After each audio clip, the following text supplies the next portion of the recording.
Contemplamos, después de haber detenido la mirada en la persona de Jesucristo en la cruz del Señor, el valor del crucificado, la razón de ser, el lugar que tiene en todo el misterio de nuestra amistad con las personas divinas, contemplamos el fruto de la cruz, que es la Virgen María.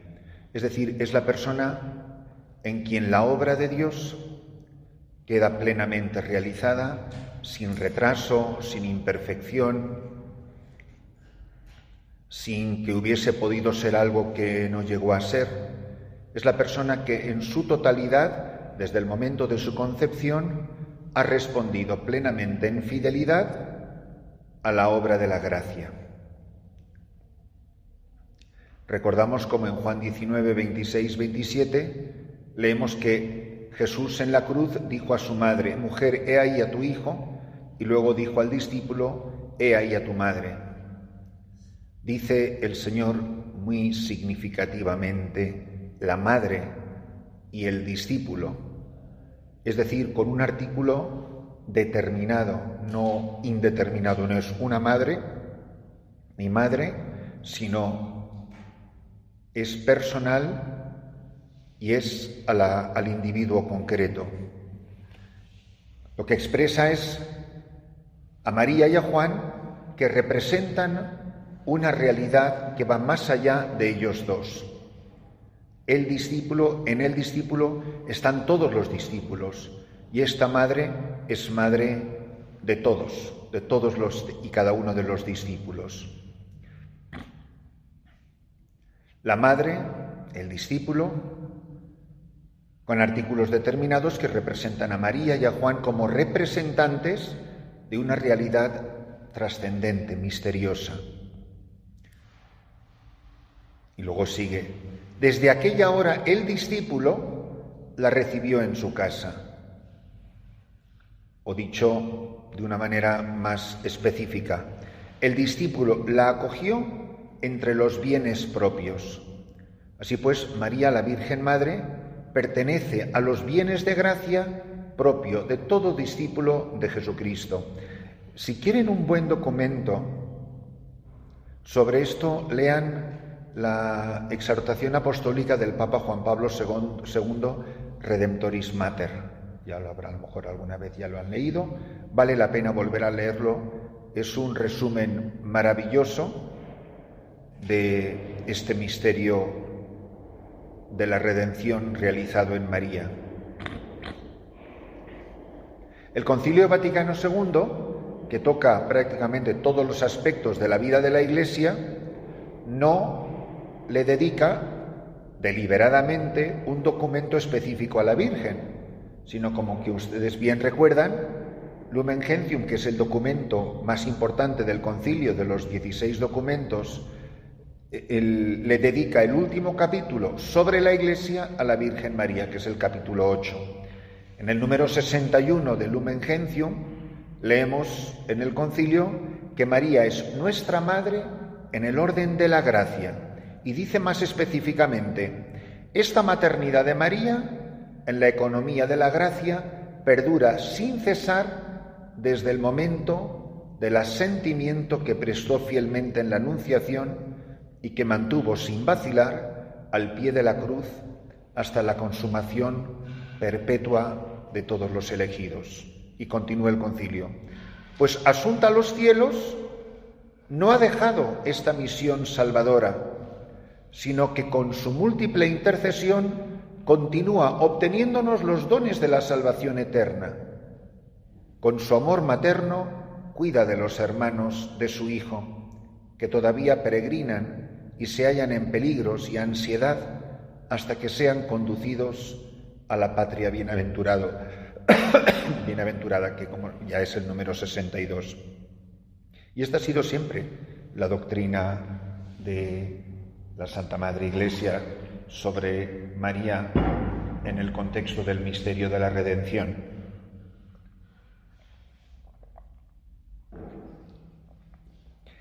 María, en la Encarnación, cuando en la Anunciación recibe el anuncio del ángel que recibe de parte de Dios, y un texto del Papa San Pío X que dice: en el casto seno de la Virgen, donde tomó Jesús carne mortal, adquirió también un cuerpo espiritual, formado por todos aquellos que deberían de creer en él. O sea, en el momento de la encarnación, ella no solo se convierte en la madre, en la carne que lo fue, de la cabeza, sino madre espiritual de todos los que estarían unidos en la fe con la cabeza del cuerpo. Este cuerpo espiritual formado por todos aquellos que debían creer en él. Y se puede decir, dice San Pío X, que teniendo a Jesús en su seno, María llevaba en su seno también a todos aquellos para quienes la vida del Salvador encerraba la vida. Es decir, en el seno de María, que ha concebido a Jesús, estamos todos. Él físicamente y nosotros espiritualmente. Mucho cuidado con identificar espiritual con mentira, que es como lo solemos usar. Mira, no voy a poder ir a tu profesión, pero estaré ahí espiritualmente. ¿Qué te estoy diciendo? Que no voy a ir. Lo de espiritual es que no. Pues mire, yo prefiero menos espiritual y que venga. ¿No? Pero aquí no. Aquí espiritual significa real. Que ahí estábamos nosotros realmente. Y se puede decir que teniendo a Jesús en su seno, María llevaba en él también a todos aquellos para quienes la vida del Salvador encerraba la vida. Debemos, pues, decirnos originarios del seno de la Virgen, que todos hemos sido gestados espiritualmente en el seno de la Virgen, de donde salimos un día a semejanza de un cuerpo unido a su cabeza. El día que parió al Verbo encarnado, nos dio a luz a toda la Iglesia. Debemos, pues, decirnos originarios del seno de la Virgen, que el origen de mi vida está en el vientre de María y en el corazón de María, de donde salimos un día a semejanza de un cuerpo unido a su cabeza. Por esto somos llamados, en un sentido espiritual y místico, hijos de María, y ella, por su parte, nuestra madre común. Dice San Agustín, madre espiritual, sí, pero madre realmente de los miembros de Cristo que somos nosotros. Esto es en la encarnación. En la cruz la Virgen María, ahí, al pie de la cruz, nos dio a luz con dolores de parto. Es verdad que el parto de la Virgen fue indoloro, o sea, sin sufrimiento. Pío XII, hablando en su encíclica sobre el corazón de Jesús, Aurietis Aquas, Pío XII dice que ha sido voluntad de Dios que en la obra de la redención humana la Santísima Virgen María estuviese inseparablemente unida con Jesucristo, tanto que nuestra salvación es fruto de la caridad de Jesucristo y de sus padecimientos, a los cuales estaba íntimamente unidos el amor y los dolores de la Madre. Es decir, ella, al pie de la cruz, está gestando y pariendo con dolores de parto, con el dolor de su Hijo en la cruz. Ella, la dolorosa, está gestando y pariendo, dando a luz a la Iglesia. Hemos visto en la encarnación, en la cruz. María en Pentecostés, cuando el Espíritu Santo vino, cuando los apóstoles perseveraban unánimes en la oración con algunas mujeres, con María, la Madre de Jesús, y con los hermanos de éste.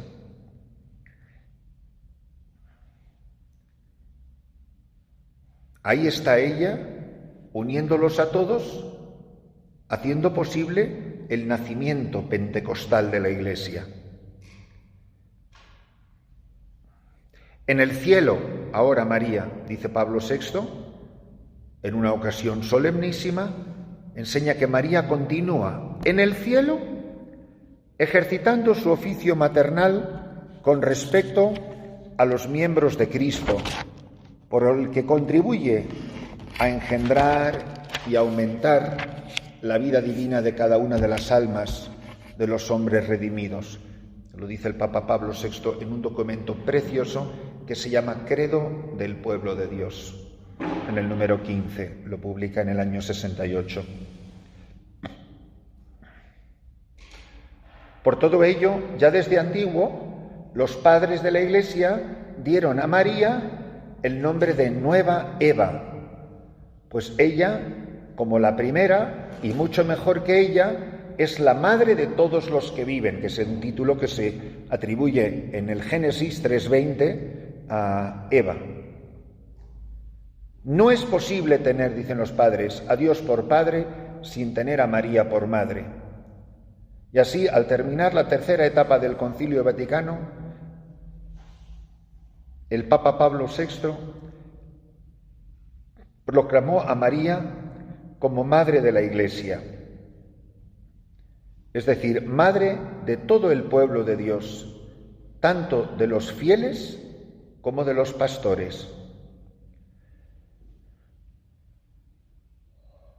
Uno de los títulos, no solo bonitos, sino teológicamente más ricos, es el que proclama a María Madre de la Divina Gracia.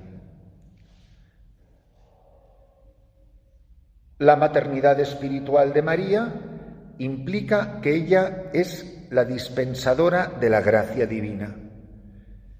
Jesucristo ciertamente es el único mediador, eso lo aclara, no deja rastro de duda. No hay más mediador, más sacerdote entre Dios y los hombres, el único redentor del mundo es Jesucristo. Lumen Gentium 60. Pero María, con todo fundamento, es invocada en la Iglesia, y así nos lo dice el concilio, es invocada en la Iglesia con los títulos de abogada, auxiliadora, socorro y mediadora. Hoy, como saben, se puede celebrar la memoria de Santa María en sábado. Yo a todas les animo, que probablemente sus muy venerables hermanas más viejecitas, que deben de tener los 4 tomos de la liturgia de las horas, yo les animaría a que lo pidan, que pidan, que quieren tener los 4 tomos, no vayan solo con el librito que tiene las horas intermedias, laudes y vísperas y completa, no, pidan tener, que deberían de tener ya, los 4 tomos de la liturgia. Si tuvieran los 4 tomos de la liturgia y hoy rezaran el oficio de lecturas, algunas ya me han pedido aprender cómo se usa, esto hoy, si se rezara la liturgia de las horas, el oficio de lecturas de Santa María en sábado, esto que he leído es un párrafo de una lectura mucho más larga que ofrece la liturgia de las horas tomada del Concilio Vaticano II para hablar de María en el día de Santa María en sábado. Bueno, esto es un poco de publicidad dentro de la charla para que las librerías litúrgicas vendan, pero yo creo que es una cosa muy bonita. Hermana Georgina, me ha dicho el padre Christopher que usted no le puede negar nada. Como Jesús no le niega nada a María. Y ha dicho que le pidamos, las que quieran obviamente, que nos deje ya usar los 4 tomos, que queremos aprender a usar la liturgia de las horas. Por ejemplo, esta noche, creo que algunas que estuvieron en Arroyo lo hicieron con nosotros. Nosotros todas las noches, las hermanas y los sacerdotes, nos juntamos para rezar el oficio de lecturas de mañana. Imagínense que se rezara hoy la liturgia de las horas de mañana, que es la fiesta de la Santísima Trinidad.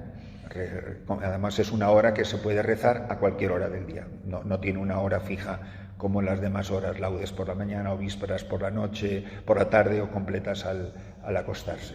Se puede rezar en cualquier momento según la Iglesia. Los monjes es la liturgia que ellos rezaban a medianoche, cuando se levantaban por la noche a orar y luego se volvían a acostar, es lo que llaman los maitines. Bueno, pues todo esto, larga explicación, para decirles, lo digo porque yo lo he rezado esta mañana y ahora recuerdo que en vez de coger alguno de los santos que también te daba la opción hoy como memoria libre, pues he preferido a la memoria de la Virgen. Entonces, este párrafo está ahí. Entonces, repito, y son palabras importantísimas, dice, la Iglesia la experimenta continuamente y la recomienda a la piedad de los fieles para que, apoyados en esta protección maternal, se unan con mayor intimidad al mediador y Salvador. La misión de María es unirnos a Cristo. Y esto tiene una larguísima tradición en la vida de la Iglesia. Benedicto XIV dice que la Virgen es como un río celestial por el que descienden las corrientes de todos los dones de las gracias a los corazones de los mortales. Es decir, ella es como canal de la gracia. Ella no es la fuente de la gracia, mucho menos es ella la gracia, sino un conducto o medio por el cual llega la gracia a las almas. Pío VII llama a María dispensadora de todas las gracias. Los padres de la Iglesia, si la Iglesia es el cuerpo de Cristo, pues evidentemente la cabeza de este cuerpo es Jesucristo. Los padres de la Iglesia llaman a María el cuello del cuerpo místico. El cuello es lo que une la cabeza con los miembros.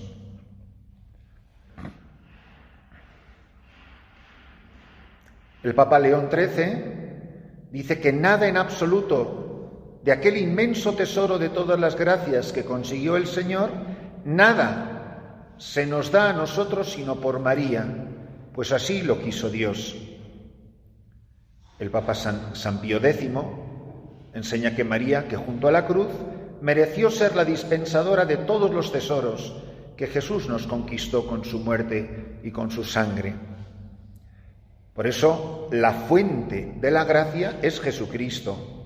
María, como bien señala San Bernardo, es el acueducto, el canal, el conducto por el que llega.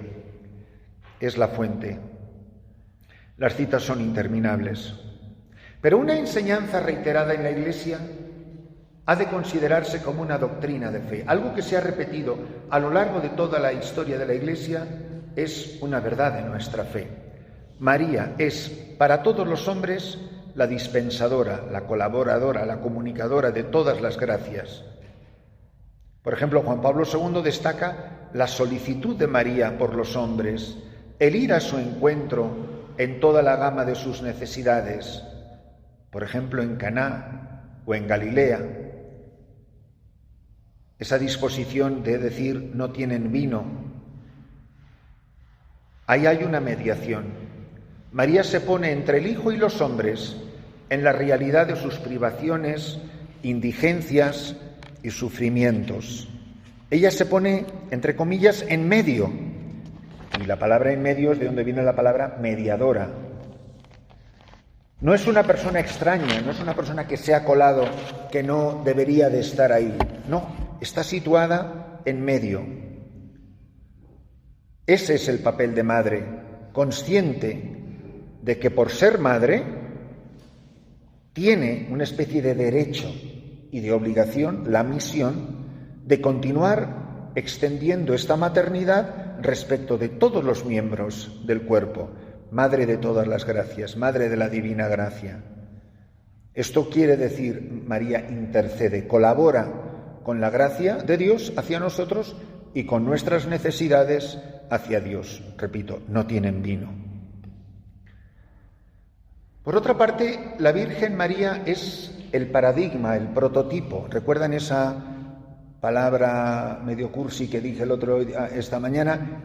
La clave hermenéutica, es el signo que nos ayuda a interpretar, a entender.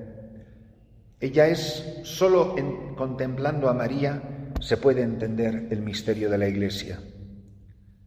Dice Lumen Gentium 63, la Virgen Santísima está íntimamente unida con la Iglesia. Como ya enseñó San Ambrosio, la Madre de Dios es tipo de la Iglesia. O sea, uno contempla a María y entiende lo que está llamada a ser la Iglesia, en el orden de la fe, de la caridad y de la unión perfecta con Cristo. Porque es, y fíjense si esto no lo hemos hablado extensamente, precisamente por ser tipo de la Iglesia, María es virgen y madre. Y la Iglesia también lo es. Y nosotros, que hemos sido llamados a esta vida. María, creyendo y obedeciendo, engendró en la tierra al mismo Hijo del Padre. Y así es como la Iglesia engendra a Cristo en la humanidad. María concibió a Jesús, aceptado en sí mismo la palabra que el Padre le ofreció. Y la Iglesia se hace también madre mediante la palabra de Dios aceptada con fidelidad. Todo paralelismo es precioso entre María y la Iglesia. Todo lo que se diga de una se ha de decir de la otra. Que María está al pie de la cruz de cada uno de los discípulos. La Iglesia está llamada a estar al pie de la cruz de cada uno de los discípulos, etc. La Iglesia, que es esposa, como María, virgen fiel, que guarda pura e íntegramente la fe prometida al esposo, y a imitación de la Madre de su Señor, por la virtud del Espíritu Santo, recuerden las palabras de la infancia de Jesús, conservaba virginalmente una fe íntegra, una esperanza firme y una caridad sincera. Otra vez el documento del Papa Juan Pablo II, Redemptoris Mater. María guardaba todas estas cosas en su corazón, las cosas de su Hijo. Eso es lo que hace la Iglesia, guardar en su corazón las cosas del Hijo.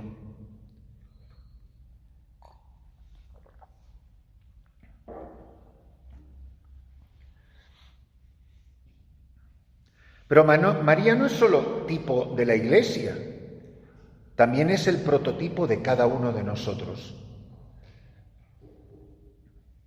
Todos estamos llamados a engendrar a Jesús en nuestras vidas. Todos hemos de ser madres de Cristo, en el sentido de engendrar, comunicar. Dice el Señor, quien hace la voluntad de Dios, ese es mi hermano, mi hermana y mi madre. No está hablando solo a mujeres. Marcos 3:35. Por tanto, la madre de Jesús pasan a ser madres de Jesús, engendradoras de Jesús, cuantos escuchan la palabra de Dios y la ponen en práctica. Lucas 8:21. Dichoso el vientre que te llevó, los pechos que te criaron.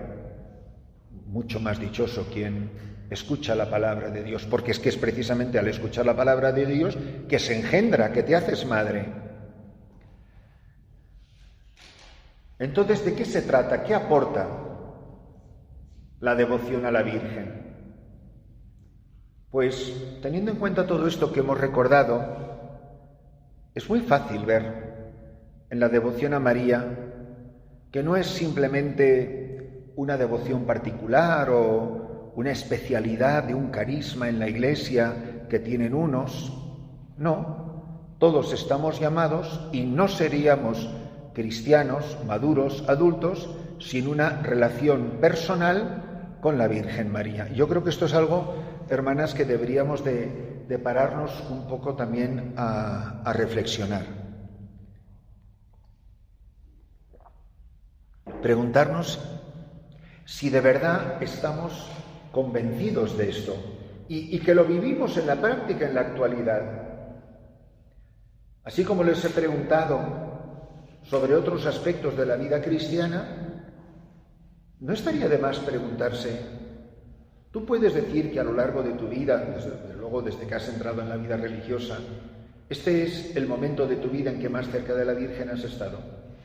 Porque a ver si va a resultar que cuando éramos adolescentes en casa le teníamos más devoción a la Virgen que ahora. Que hay muchas familias que tienen muchísima devoción a la Virgen y muchísimas familias que rezan el rosario en familia. Pero yo veo de verdad que mi amistad con María, mi conciencia de su maternidad, según he ido creciendo en la vida cristiana, he ido aprendiendo cosas, he ido madurando, dedicándole más tiempo a la oración, formándome, ha ido creciendo mi comprensión, mi amistad y mi cercanía con la Virgen María. Bueno, pues esto es muy serio. ¿Se acuerdan lo de ser huérfanos? Pues miren, María existe la quieras o no la quieras, pero puedes vivir como huérfano. El padre existe, pero si no tengo trato con él, es como si fuera huérfano. Pues mucho que pensar, mucho que revolver, mucho que caer en la cuenta. ¿Cómo es mi trato con ella? Hermanas, yo no les estoy preguntando específicamente si son fieles a sus devociones, que es una cosa muy buena. Mucho menos les estoy preguntando si llevan el escapulario de la Virgen del Carmen. Está muy bien. Yo lo que les pregunto es, por la única cosa importante, la única, en relación a María. ¿Qué es lo único importante frente a una madre? Dejarse criar por ella. Yo me estoy dejando criar por la Virgen. Tengo trato con ella, tengo diálogo con ella, tengo cercanía con ella. ¿Quién es esta mujer que misteriosamente está asunta en cuerpo y alma a los cielos, glorificada, que glorifica al Padre, al Hijo y al Espíritu Santo por todos los siglos en el cielo, pero que, como bien decimos en la segunda parte de la oración del Ave María, ruega por nosotros pecadores, ahora, pero sobre todo cuando yo me vaya a morir y en la hora de nuestra muerte. Eso es de verdad, que yo le estoy pidiendo que ruegue por mí, pero no tengo ningún trato con ella. Porque hay muchas personas que pueden vivir con su madre y convivir con su madre, pero no le hacen ni caso. Ay, mira, mamá, déjame tranquila. Ah, tú eres muy antigua. O ya, yo soy mayor y ya sé lo que tengo que decidir. ¿La queremos a nuestra madre? Sí, pero no la dejamos tener mucha parte en nuestra vida, ¿eh? Es una persona que tiene que ver conmigo. Yo me dejo guiar por ella. Sé que piensa en mí, sé que me lleva en sus brazos. Yo no soy una persona por carácter y por hombre y por cultura muy dado a la ñoñería de ni, pero esto no es de broma, ¿eh? Esto no es de ir a ponerle una florecita en una estatua. Miren, a la Virgen todo eso, perdone que les diga, como que le da bastante igual. No se crean usted que está ahí contando el número de las margaritas. Y muchas veces le ponemos mucho empeño a esas cosas. Está bien si a uno le ayuda. Yo la verdad no soy muy de eso. Pero ¿qué es de verdad lo que espera la Virgen? ¿Ser una estatua en una peana o un cuadro pegado en una pared? ¿O es una persona real, que es madre, que engendra, que me oye, que me conoce, que me acompaña, que me protege? Es decir, ella ejerce un papel de maternidad. He ahí a tu madre, déjala ser madre.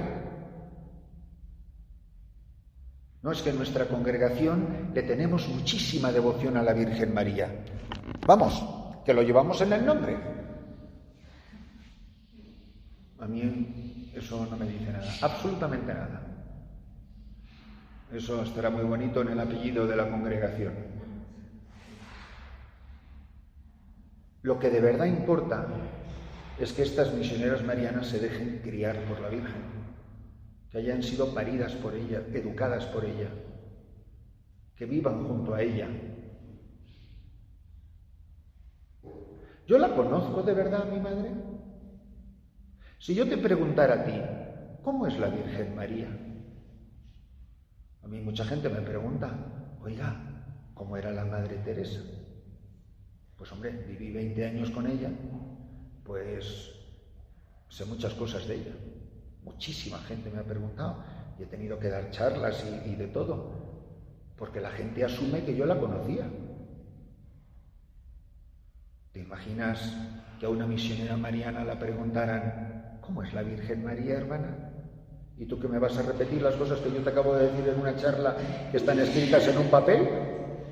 Es como si tú me lees la biografía de tu padre. Pues mira, mi papá nació en tal sitio, estudió no sé cuántos, fue a trabajar. No. Quiero saber cómo era su papá por dentro. Lo que no se puede mirar en Google. Si uno tiene que decir, ¿cómo es tu madre? Porque si yo les pregunto por sus padres, bien que me lo saben contar, no necesitan un papel. Entonces, yo creo que de aquí tiene que salir una profunda reflexión espiritual de nuestra relación con ella. Por favor, no concluyan de que yo he dicho que ni la florecita, ni el escapulario, ni el lacito azul, porque ya sabemos que luego la semana, claro, ha dicho el padre. No, yo no digo eso. Pero que me parece que todo eso es una comedia, que eso es pura infantilismo, si no sirve, si no es expresión de que conozco a esta persona, pero que no es una persona que está puesta en una peana, en una pared, no, que es real, de carne y hueso glorificado, pero está en el cielo con su cuerpo, no es un fantasma. Vamos, ustedes que son hijas de esta tierra y tú escuchas el diálogo de Juan Diego con la Virgen, díganme que eso no es una madre.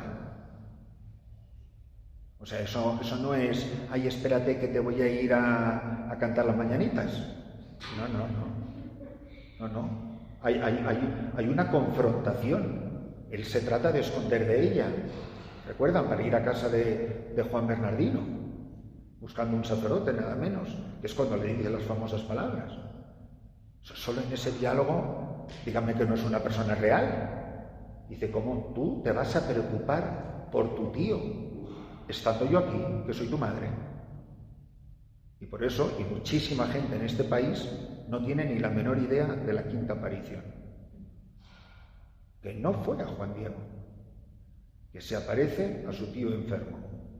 Eso es una madre. Eso no es ni. No.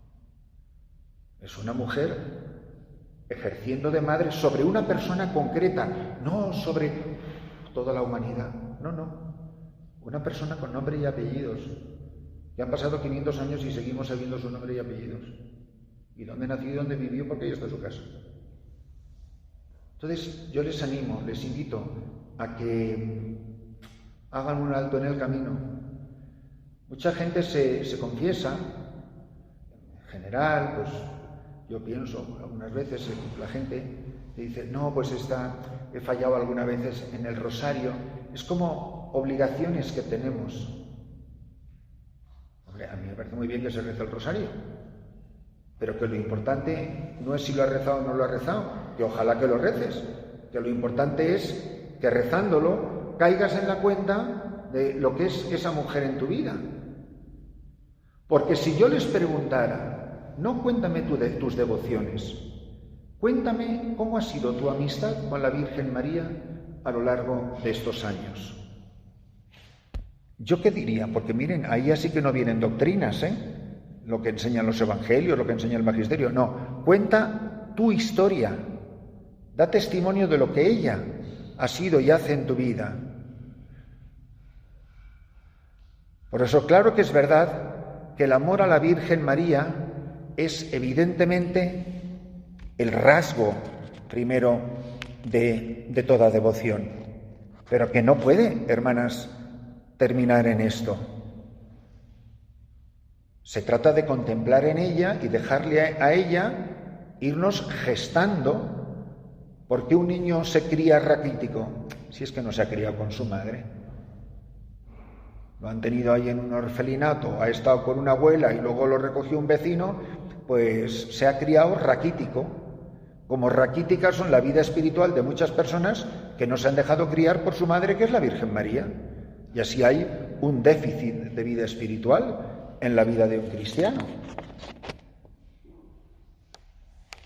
Piensen en cómo han vivido todo esto los grandes santos, hermanas de todos los tiempos.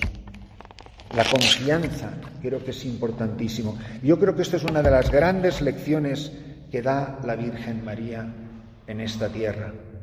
Y fíjense que pensando en su familia religiosa, es con ella con la que se inicia de verdad la obra de la evangelización.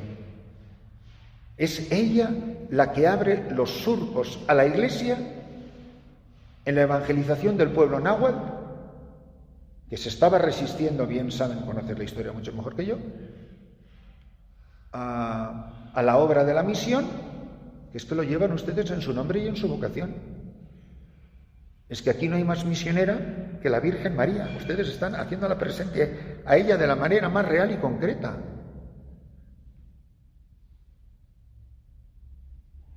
Pero fíjense que probablemente esta historia de la Virgen de Guadalupe, cuya misa hemos celebrado hoy, y con San Juan Diego, como ella, en este diálogo, y las cosas que él le dice a ella, y él a él, ella a él, ¿cómo le dice él? Niña mía, la más pequeña de mis hijas, señora, ojalá estés contenta. ¿Cómo has amanecido? Eso es un diálogo de un hijo con una madre. Y no hay más. Si es muy sencillo. ¿Estás bien de salud, señora y niña mía? Y enseguida él le cuenta que tiene una preocupación. Después de oír la plática de Juan Diego, respondió la Virgen: oye y ten entendido, hijo mío, el más pequeño, que es nada lo que te asusta y aflige. No se turbe tu corazón, no temas esa enfermedad, ni otra alguna enfermedad y angustia. ¿No estoy yo aquí que soy tu madre? ¿No estás bajo mi sombra? ¿No soy yo tu salud? ¿No estás por ventura en mi regazo? ¿Qué más has menester? No te apene, ni inquiete otra cosa, no te aflija la enfermedad de tu tío, que no morirá ahora de ella. ¿Estás seguro de que ya sanó? Y entonces sana su tío. Es una relación real de un hombre con su madre, con la Virgen María.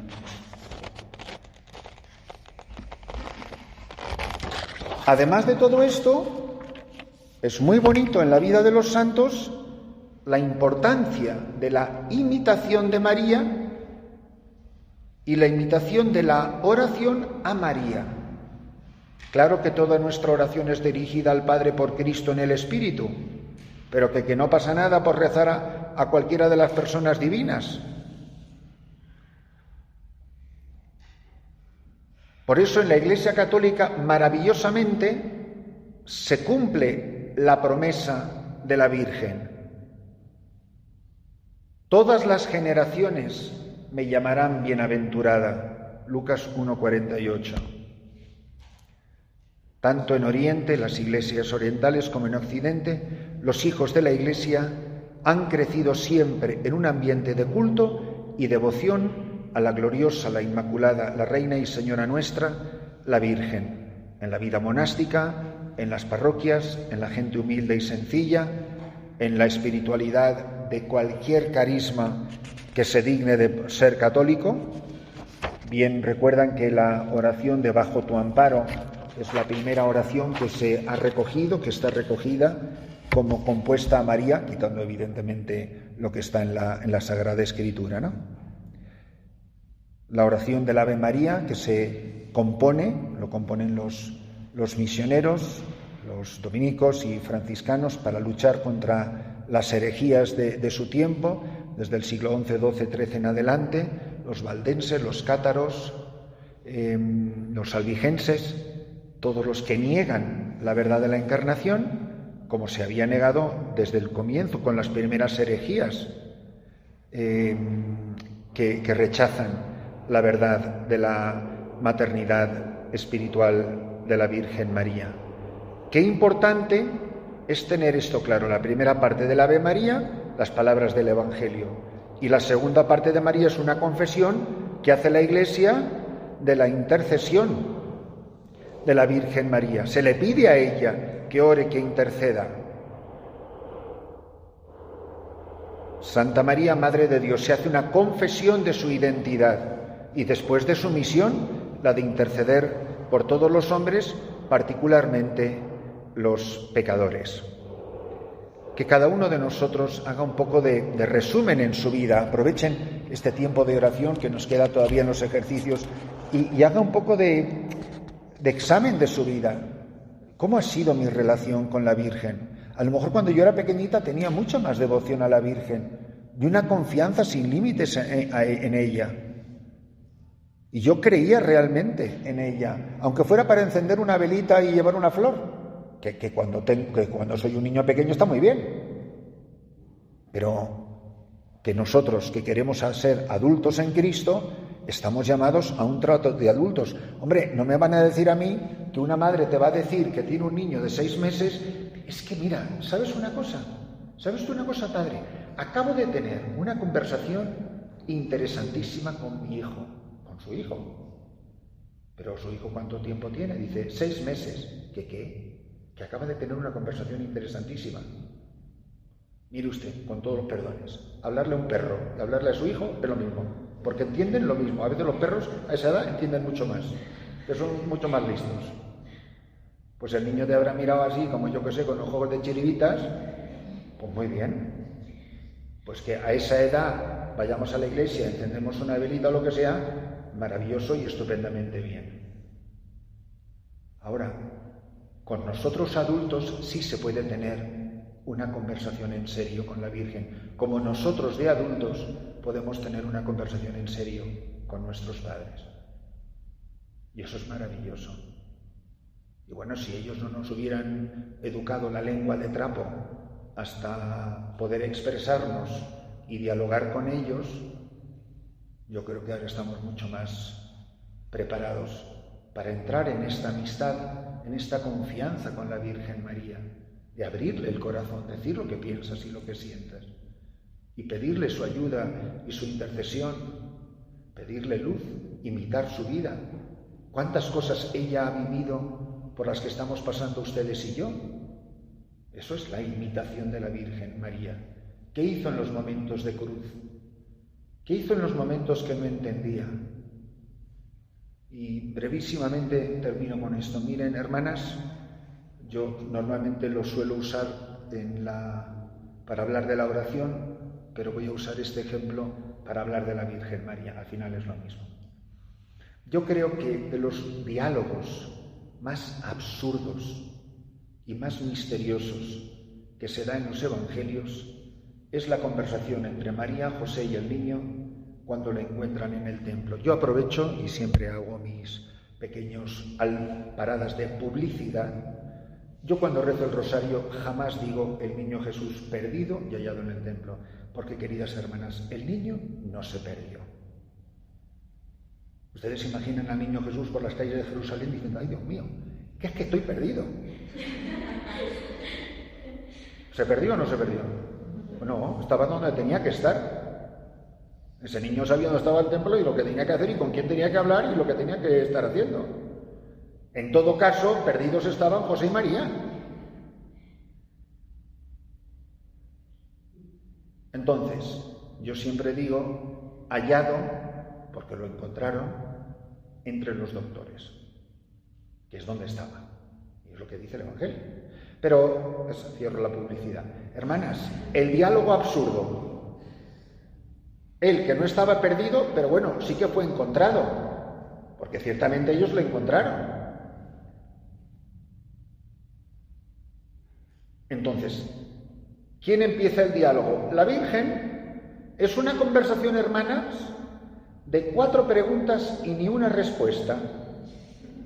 ¿Ustedes se creen que se puede tener una conversación con ella? Mire, yo voy a hablar con la maestra de novicias. Yo le he hecho 2 preguntas. Ella me ha dicho 2 preguntas y me he ido. Pues vamos, clarísimo todo, ¿no? La primera pregunta, hijo, ¿por qué nos has tratado así? Digo, por si algunas veces se han sentido en el deseo de quejarse a Dios. Digo, ya podías tratarnos de otra manera. Ya conocen ustedes la famosa anécdota de Santa Teresa de Jesús, que le pasó no sé qué desastre y se queja al Señor ella. Ay, la santa quejándose a nuestro Señor Jesucristo. Y le contesta él, Teresa, así trato a mis amigos. Y le contesta ella, no me extraña que tengas tan pocos. ¿Por qué nos has tratado así? Cuando el hombre no comprende a Dios. ¿Qué contesta el niño? NADA. ni una explicación. ¿Que de cuándo Dios le da explicaciones al hombre? Ni que seas la Virgen María. A ver, díganme si soy irreverente, poco respetuoso o estoy diciendo el Santo Evangelio. No contesta nada y hace la segunda pregunta. Hijo, ¿no ves que tu padre y yo te buscábamos angustiados? ¿No? Hace dos preguntas. Respuesta del niño. Porque me buscaban. Eso es una pregunta, ¿no? Primera pregunta. ¿Por qué me buscaban? Y segunda pregunta del niño. ¿No sabían que tenían que estar en las cosas de mi padre? Termina la conversación y dice el Evangelio, se fue con ellos, bajó a Nazaret, estuvo obediente a su autoridad y María, que no entendieron nada, lo guardó todo en su corazón. Colorín colorado, de los 12 a los 30. Ahí termina el diálogo entre un hijo y una madre, solo que el hijo es el Hijo de Dios y él es educador de su madre, él es evangelizador de su madre. Ella va descubriendo en su corazón quién es su hijo. Es maravilloso. Es de una profundidad tan extraordinaria. Hijo, ¿por qué nos has tratado así? ¿Quién no le habrá dicho alguna vez al Señor? Oh, ya podías portarte de otra manera, ¿no?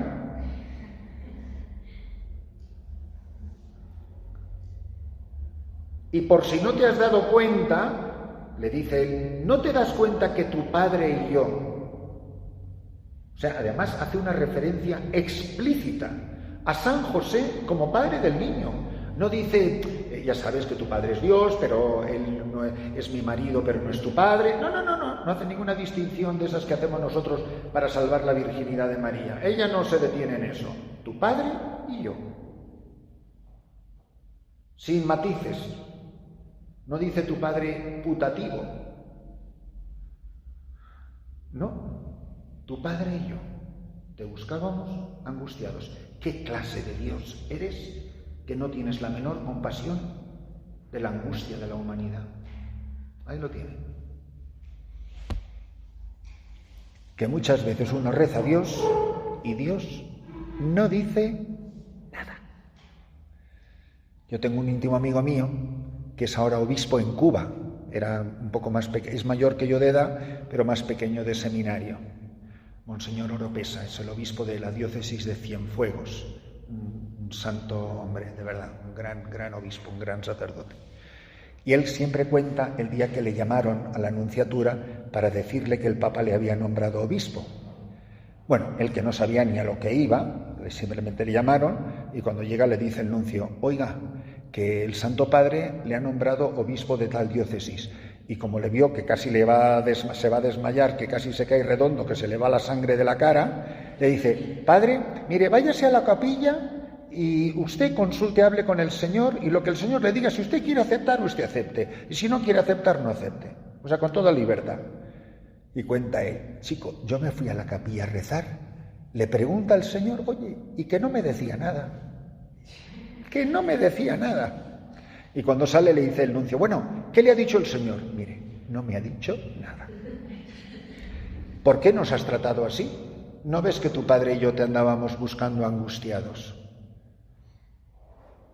Fíjense la pregunta del niño, es que es apasionante. ¿Por qué me buscaban? ¿Tú por qué buscas a Dios?